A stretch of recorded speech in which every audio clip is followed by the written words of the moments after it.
Voilà, bonjour. Donc j'ai été contacté par Nicolas il y a quelques temps pour participer au Réveil Créatif, que je connaissais un petit peu de nom, et j'ai vu la conférence de Sylvie il y a un mois.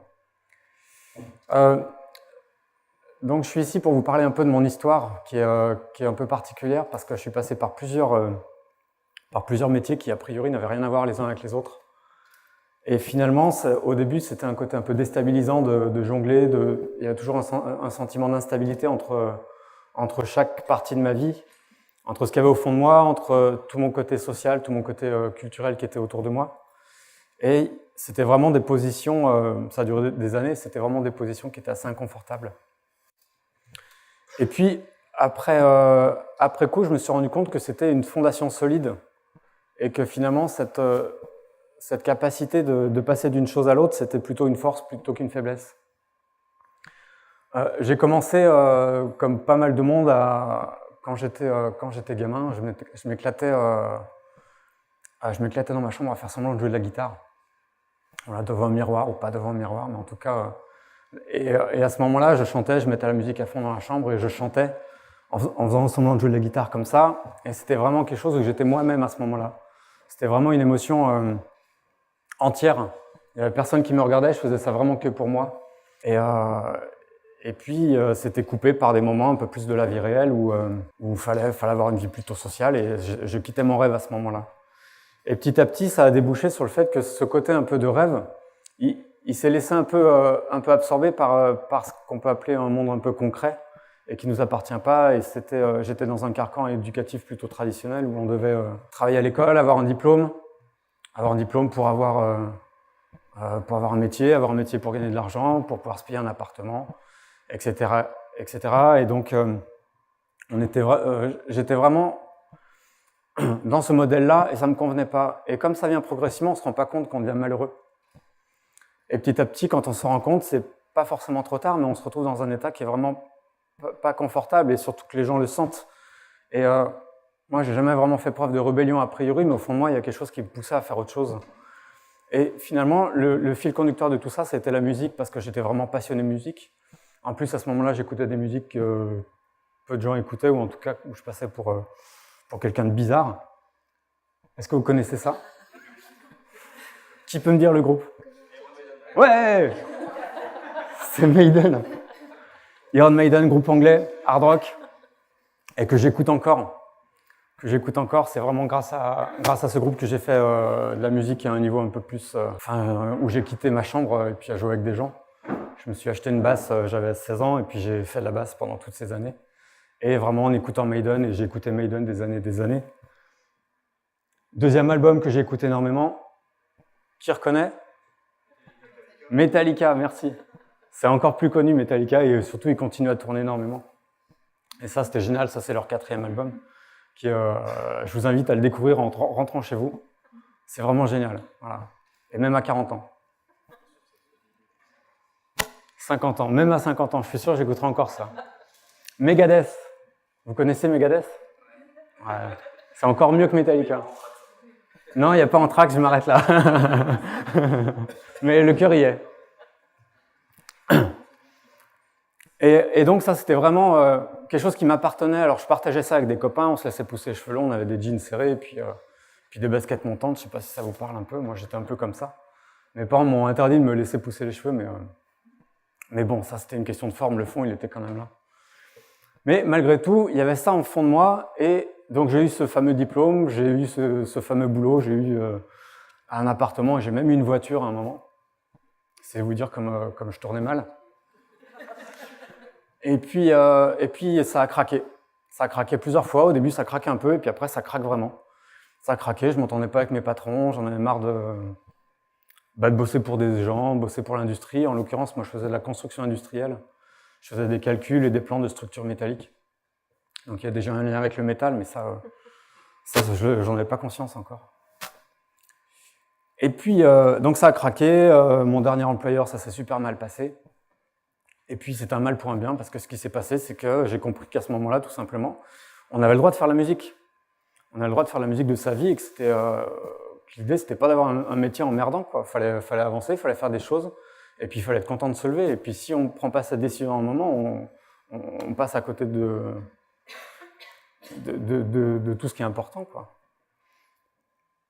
Donc j'ai pu faire de la musique, j'ai trouvé des groupes, on a fait pas mal de concerts. En parallèle, j'ai trouvé un boulot de technicien sur les concerts, donc ça c'était vraiment génial parce que c'était vraiment complémentaire à mon statut de musicien. En tant que musicien, je comprenais comment ça se passait pour les techniciens. Et inversement, donc j'ai bossé pendant 8 ans comme ce qu'on appelle backliner, donc je m'occupais des instruments de musique sur les concerts. Donc il y avait un côté hyper excitant parce que voilà, moi je rêvais de faire de la musique, je rêvais d'être sur scène. Et quand c'était pas pour jouer, c'était pour aider des gens que j'aimais plus que tout, même avant de faire ce métier. On va continuer un petit quiz. Est-ce que vous connaissez Asian Dub Foundation? C'est des anglo-pakistanais, indiens, qui font une sorte de dub électronique mélangé à de la musique traditionnelle indienne. Et c'est un groupe que j'ai adoré quand je me suis un peu ouvert les yeux sur autre chose que le hard rock. Ça a été le premier groupe où je me suis dit « Ah, mais il y a un autre son possible que les guitares ». Et c'est un groupe que je continue à écouter, que j'ai vu pas mal de fois en concert. Et si je vous parle d'eux aujourd'hui, c'est que j'ai pu bosser avec eux plusieurs fois. Donc j'ai passé des heures et des heures avec eux à discuter matos et tout.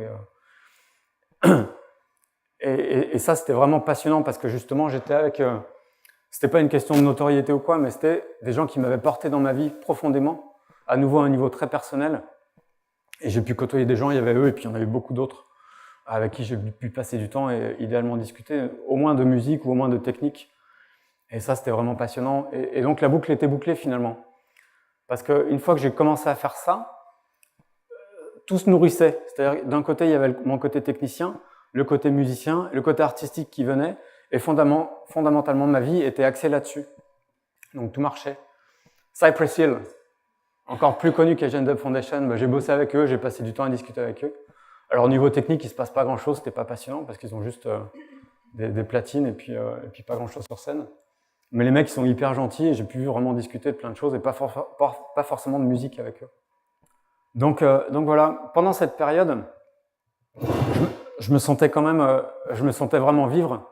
Il y avait un côté un peu excessif et je commençais à avoir des problèmes, je ne veux pas dire de santé, mais en tout cas, c'était vraiment dur de tenir le rythme parce que quand on est sur des festivals ou sur des tournées, on se couche très tard, on se lève tôt, on dort jamais de suite au même endroit. Et puis, je trouvais que, ok, c'était passionnant, il y avait un côté excitant, mais sur du long terme, je n'arrivais pas à l'envisager. Je trouvais qu'il y avait encore quelque chose qui coinçait. Et déjà, quand j'ai commencé à bosser dans la musique, contre toute attente, finalement, c'est là où j'ai commencé à beaucoup moins boire d'alcool, je vous passe les détails, mais à consommer moins de toxiques, etc. Parce que justement, je voyais que ça ne correspondait pas. Et si on donnait tout dans le même sens, dans les excès, ça allait coincer. Donc, quand j'ai commencé à faire la musique, c'est là où j'ai commencé à faire du yoga. Et alors, c'était pas systématique, mais à un moment, j'essayais d'être assez strict. Dès que j'allais monter sur scène, je faisais une demi-heure de yoga, juste des souffles, des trucs vraiment simples, pour faire du vide, pour faire du vide avant de mettre quelque chose, comme on vide un verre avant de le remplir. Et là, c'était pour vider l'esprit, pour après pouvoir me remplir complètement de ce qui allait se passer sur scène et donner sa chance à l'énergie, à l'instant. Comme ce que je suis en train de faire aujourd'hui, j'ai préparé plein de choses et je ne suis pas du tout en train de partir dans la même direction. Et ce qui compte, c'est l'énergie qui se passe entre nous et je pense que c'est vraiment le plus important. Et quand j'étais sur scène, il se passait ça. Et quand je travaillais sur les concerts, alors à nouveau, c'était pas systématique, mais j'essayais d'arriver un peu plus tôt sur scène et de faire du yoga. Et petit à petit, il y a des gens, d'autres techniciens qui ont l'habitude de se lever le plus tard possible pour gratter des demi-heures de sommeil à droite à gauche. Et bien finalement, ils se rendaient compte que c'était vachement plus profitable que de se lever une demi-heure plus tôt, faire une demi-heure de yoga, et la journée était vachement mieux au niveau de l'énergie. Donc j'étais déjà un peu dans cette expérimentation pour moi, de voir un peu que dormir le plus possible ou raccourcir les trucs comme ça, finalement c'est un peu élastique cette histoire de gestion de l'énergie, et que c'est pas avec des considérations techniques et pragmatiques comme on peut imaginer. Et puis il y a aussi ce côté transmission. Alors je me voyais pas en donneur de leçons, mais en tout cas j'ouvrais la possibilité à des gens qui avaient peut-être même pas entendu parler du yoga. Et donc on était dans ces échanges-là, et même si eux, ils avaient une vie complètement dissolue à des moments, c'est rigolo parce qu'à aucun moment il y a eu un jugement sur moi. Et tout le monde trouvait ça vachement chouette que je fasse ça. Personne ne m'a reproché de refuser de boire de l'alcool avec eux ou des trucs comme ça. Et donc, il y a ce côté, je reviens là-dessus, le côté excitant de rencontrer du monde, de voir des concerts, entre 200 et 300 concerts par an, et puis d'être aux premières loges, parce que j'étais sur scène. Vous savez, c'est les bonhommes en noir qui courent à travers la scène, là, qui viennent réparer un câble, etc., pendant les concerts. Une fois, j'ai même changé une batterie entière pendant un concert au Rio Loco. Alors, s'il y en a qui ont déjà vu le Rio Loco, il y a beaucoup de monde, il y a peut-être 10 ou 12 000 personnes. Et la batterie s'est cassée pendant un concert, et c'était un concert de funk. Donc je dis pas, la batterie elle a un peu un rôle important, et j'étais le seul responsable parce que c'était ma batterie et je savais pas quoi faire. J'ai eu un gros moment de désolation et d'envie de partir, rentrer chez moi. Et puis au bout de 30 secondes, j'ai dit bon, faut faire quelque chose, et j'ai enlevé la batterie, j'en ai remis une autre. Et ça, c'est des moments, sur le moment c'est horrible, c'est un moment vraiment, je le souhaite à personne, et puis après coup, on se rend compte que c'est fabuleux, quoi. Parce qu'on n'est pas urgentiste et finalement, il n'y a pas mort d'âme, quoi. Et puis un côté excitant et un côté vraiment rigolo avec ça. Et donc ça, c'est les bons moments que j'ai pu vivre en tant que technicien. Et en tant que musicien, il y a eu des moments aussi peut-être un peu plus doux, parce que les concerts, ils durent moins longtemps. Un concert, c'est 1 heure ou 2, c'est pas des journées qui durent 14 ou 16 heures. Et puis il y a tout le côté répétition, il y a le côté travail créatif, il y a le côté un peu petit groupe, un peu famille avec les copains du groupe, etc. Donc j'ai eu plusieurs groupes sur Toulouse. Le dernier en date s'appelait In Delirium. Ils étaient basés sur Rodez, ils continuent à jouer d'ailleurs. Et puis on a fait des petits concerts dans des bars, des trucs un peu pourris. Et puis on a fait des gros concerts, on a joué devant pas mal de monde. Et puis on a fait des trucs rigolos. On a fait un truc, là ça va peut-être vous faire marrer. Je vous dis pas du tout ce que c'est.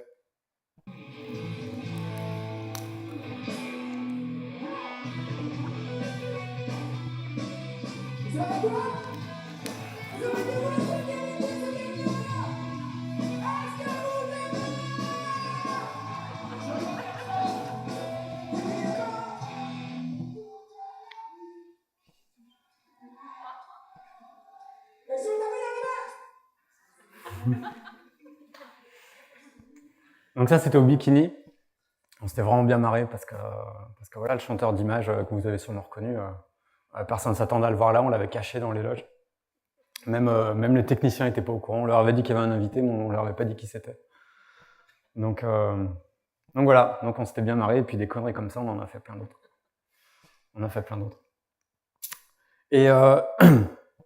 Et pendant que je faisais ça, c'est là où j'ai démarré mes études en Ayurveda. D'abord en France, j'ai fait 3 ans d'études en France.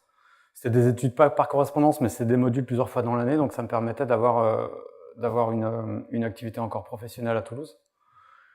Et donc je faisais la technique, les concerts et en même temps mes études. Donc c'était un emploi du temps assez chargé, et puis surtout avec des énergies un peu... il fallait faire le grand écart à des moments. Mais ça se passait plutôt bien, et puis finalement ça créait un peu un cercle vertueux, parce que plus j'avançais dans l'Ayurveda, et plus mon énergie augmentait, donc finalement, plus j'avais de ressources pour faire mes 2 autres métiers correctement. Justement, avec ce yoga qui se rapportait et tout. Après, j'ai attaché pas mal d'importance sur l'alimentation par rapport à moi, parce que quand on ne sait pas, même si on croit bien manger, on ne mange pas forcément en accord avec soi-même. Ça, je ne vais pas faire une conférence sur l'Ayurveda, mais j'aimerais bien, en fait. On n'a pas le temps. Et donc, j'ai terminé mes études. Et c'était un moment où avec le groupe, on n'avait plus les mêmes attentes et tout, donc j'ai quitté le groupe, c'était juste avant de partir en Inde. Je partais en Inde pour faire des stages en clinique pour valider mes études. Donc j'ai fait 3 ans en France, et là j'allais partir plusieurs mois en clinique. Et donc à ce moment-là, quand je suis rentré d'Inde, j'ai complètement arrêté la musique. Donc j'avais quitté le groupe, j'avais encore mes instruments à la maison qui prenaient un peu la poussière, je trouvais ça dommage. Et donc j'ai tout vendu, je me suis dit, si un jour j'ai envie de rejouer, de toute façon un instrument ça se rachète, c'est pas un problème. Et puis l'envie est jamais revenue, parce que je pense que j'ai rempli autre chose à la place. Et s'il y a une conclusion dans tout ça, c'est qu'aujourd'hui je fais vraiment d'Ayurveda et ça me remplit complètement. Mais ce qui a changé fondamentalement, c'est que j'ai plus envie d'excitation, j'ai plus envie de sollicitation extrême. Et je suis vraiment dans une recherche très douce de simplicité, qui paraît complètement contradictoire avec tout ça, avec tout ce que je viens de vous raconter. Mais le plus important finalement à comprendre, c'est qu'on est tous dans une continuité finalement. Quand on change de métier, quand on change de vie, quand on change de femme, de mari, finalement il y a quelque chose qui est constant en nous. C'est un truc qui est là, on peut l'appeler comme on veut, il y a plein de mots. Je ne vais pas vous en suggérer, c'est à vous de voir avec votre imagination. Mais en tout cas, ce que je fais aujourd'hui, c'était déjà là il y a 30 ans. Et ce que je faisais il y a 10 ans avec la musique, c'était déjà là il y a 30 ans, il y a 40 ans aussi. Aujourd'hui, j'ai 40 ans et tout a vraiment changé en surface. Parce que j'ai une vie calme, je me lève tôt, je me couche tôt, je bois pas du tout d'alcool, j'ai une vie vraiment saine, comme on peut l'imaginer. De l'extérieur, ça paraît complètement ascétique. Et finalement, moi, je le vis vraiment comme une liberté, comme quelque chose de très doux et de très bienveillant. Et on n'attache pas assez d'importance à la bienveillance qu'on peut accorder à soi-même. Mais en tout cas, quand je parle de continuité, c'est vraiment que tout ce que je fais aujourd'hui, c'est basé sur mon expérience précédente. Et plutôt que de rajouter des choses, c'est une expérience où c'est comment on peut dire ça? Peut-être c'est une expérience où on a nettoyé. On a enlevé quelque chose, ou même avant de nettoyer, on a pris conscience qu'on était recouvert de certaines choses. C'est pas des choses qui sont forcément négatives, mais on est recouvert de quoi? De notre culture, de notre éducation, de notre histoire. Et tout ça, on peut... L'idée, c'est pas de plus être français, de plus être en société, de plus écouter de musique, mais c'est de comprendre que c'est quelque chose qui est rajouté à nous. Mais rajouter à nous, c'est quoi nous alors? Si nous, c'est pas être français, si c'est pas, etc., etc. Nous, c'est ce qu'on est profondément. Et une fois qu'on a juste décortiqué, alors ça demande un peu de travail mental, mais surtout un peu de travail de recul, de prendre du recul. On sait ce qu'on est nous, et après finalement, quel que soit l'enrobage, quelle que soit la couleur, si on prend une table, on la peint en rouge, en bleu, n'importe quoi, quelle que soit la couleur, ça sera toujours une table. Nous, ce qu'on est profondément, ça sera toujours la même chose, quoi qu'on fasse. Qu'on soit maçon, qu'on soit masseur, qu'on soit musicien, n'importe quoi. Donc à partir du moment où on comprend un peu ce qu'on est profondément, tout découle et on ne peut plus avoir peur de ce qu'on va faire après. Parce que quoi qu'on fasse, ça sera bien si nous, on est centré sur soi-même. Donc c'est un peu le travail que j'ai fait à des moments peut-être naïvement ou malgré moi. En tout cas, j'ai peut-être eu à des moments confiance en la vie et en certaines personnes que j'ai rencontrées et puis dans tout ce qui a pu m'arriver. Et au final, je suis encore en train d'avancer parce que forcément, par définition, la vie, c'est le mouvement. S'il n'y a pas de mouvement, c'est la mort. Le mort, c'est la seule chose qui ne bouge pas, tout le reste bouge. Donc, moi, j'ai souvent entendu dire des amis qui me donnaient des conseils. Ouais, mais tu vas arrêter, tu vas changer de métier, mais on sait jamais, on sait toujours ce qu'on perd, on ne sait pas ce qu'on gagne. Mais c'est justement parce que je savais ce que j'allais perdre que j'avais envie de le perdre. Et donc, il faut se détacher un peu de tout ça, mais ça ne veut pas dire changer de métier demain. Je ne suis pas en train de vous donner un conseil dans ce sens-là. Mais si j'ai peut-être un tout petit conseil à vous donner, c'est pensez à vous-même, essayez de vous retrouver. Prenez du temps pour vous. Et puis après, votre métier, il sera bien. Votre vie, elle sera bien forcément dans votre entourage. Et après, à nouveau, on crée un cercle vertueux où on va être... tout ce qu'on va faire, ça va produire du bonheur autour de nous, et ce bonheur, il va nous revenir. Et pas forcément des choses incroyables ou exceptionnelles ou excitantes.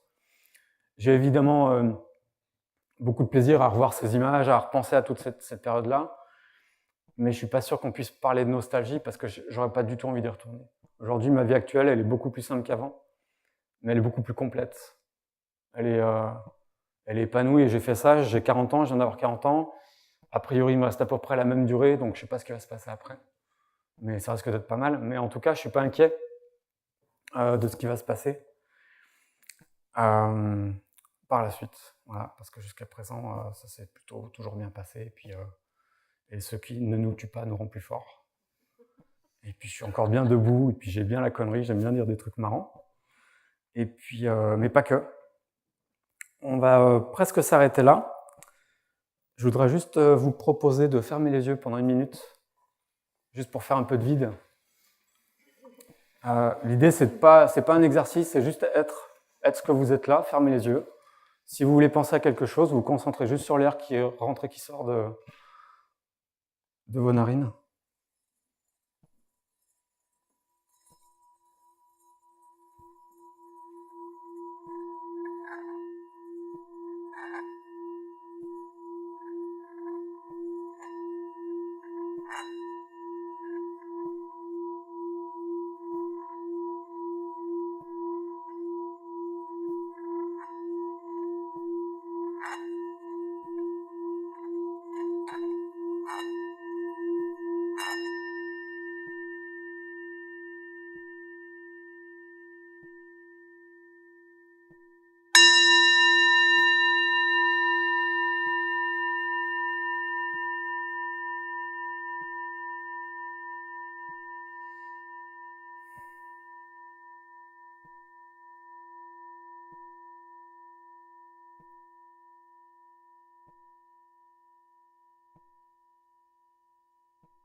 Voilà, merci beaucoup de m'avoir écouté.